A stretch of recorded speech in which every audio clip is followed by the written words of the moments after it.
What's up guys, if you're looking at this guide, you're probably here to learn the skills you need to earn the legendary FIRECAPE. It's probably about time you got rid of that filthy obby cape you've been walking around in, but you'll need to take on 63 waves of enemies and finish with the big boy himself, Tz-Tok-Jad, if you want to earn this epic upgrade. Let's dive in with my recommended stats and setup. The minimum stats I'd recommend are 43 prayer and 75 ranged. We're going for a full range setup with the blowpipe. The blowpipe is my weapon of choice for its attack speed, making short work of the weaker enemies, and the special attack recharging my health.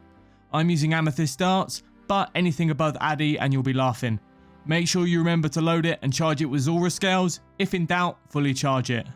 The other real contenders are a rune or dragon crossbow with adamant or higher bolts, or a magic short bow with rune arrows.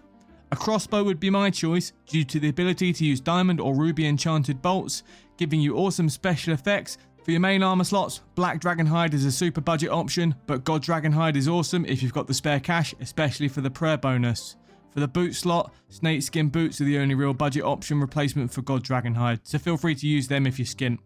I've gone for Barrow's gloves, but van braces will do if you haven't got the recipe for disaster quest done yet. Anything over that is overkill, but obviously if you bought full Missouri on your dad's credit card, then crack on with that. For the jewellery slots, I've got a light bearer to recharge my special attack and a necklace of anguish for the awesome range defensive bonuses, but an amulet of glory and any ring you fancy will do you just fine.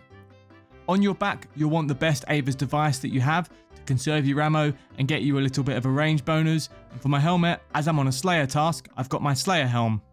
If you're not on a task, a God D-hide coif or a Robin Hood hat is your best bet. Make sure your ammo slot has the appropriate ammo in it if you're using a bow or crossbow, and if not, bring a blessing for the prayer bonus. For your inventory, bring at least 8 Sarah brews, 2 ranging potions, and fill the rest up with super restores.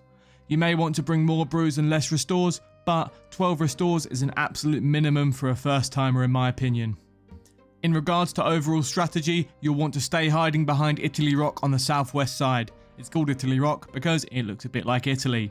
You can stand here all day and let the enemies come to you, and the bigger enemies will get stuck on the corner for you to range them down.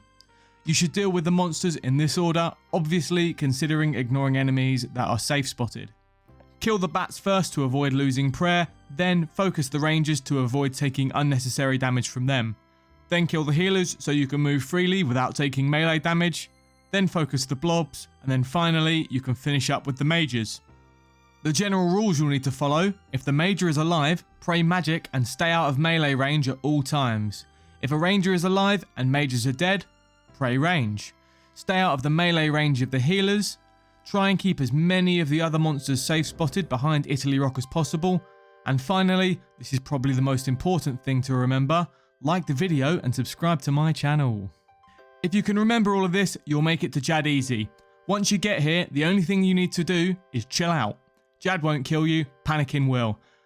Once you get to Jad, pray range straight away as his range attack is the quickest. Stay out of melee range at all times and begin attacking him. For the first half of his HP, he'll switch randomly between a ranged stomp attack and a magic blast attack. You'll need to have the correct prayer up before the projectile is on its way to you, so as soon as you recognise the attack, make sure to switch. If you miss the switch, you can easily die in 1 or 2 hits. If you do take some damage or you're low on prayer, your priority is still going to be having the correct prayer up. Once you've prayed correctly, switch to your inventory, drink 1 dose of potion, then get ready to pray again. Repeat this until you're healed and restored. And make sure to drink a restore every 3 doses to restore your stats that brewing drains. Re-pot up with your range pot as well if you still have any doses of that left. Once he reaches half health, the healers come out. Try and get 1 hit on all of these to aggro them, but make sure to stay out of melee range of Jad or you'll get spanked. Use the same tactic as you did for healing and restoring: aggro 1, then focus on prayer, then move on to the next. Once you have aggro, you can finish them off pretty easily.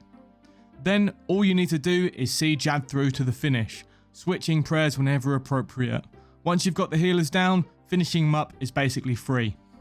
And that's all there is to it. Hopefully you've got the confidence you need to get through the caves and show off your nice new cape to all the noobs.